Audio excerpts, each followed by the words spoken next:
La maladie virale à potentiel épidémique, la variole du singe, a franchi le cap de la transmission de l'animal à l'homme. En effet, la transmission est désormais interhumaine.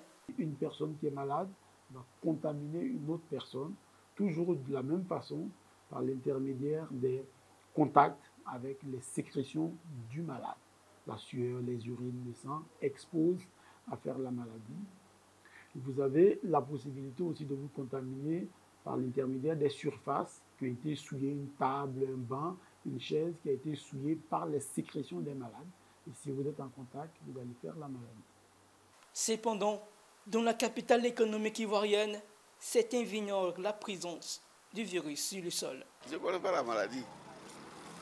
Il y avait vu ça sur le net, surtout du côté du Burkina. On parlait beaucoup de ça là-bas. Bon, il y avait des gens qui avaient contacté cette maladie.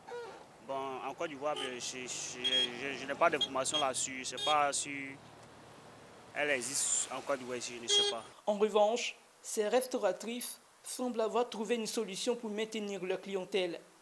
Ici, il n'y a plus de viande de brousse à consommer.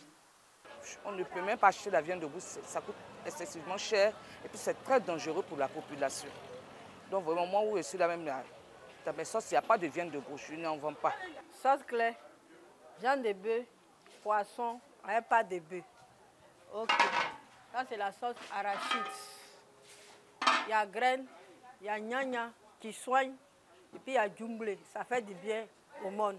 En Côte d'Ivoire, 28 cas de variole du singe Mpox, dont un cas mortel, ont été confirmés à ce jour, selon le ministère de la Santé et de l'Hygiène publique. Pour éviter qu'elle ne se propage, le gouvernement rassure et appelle les populations au respect des mesures barrières.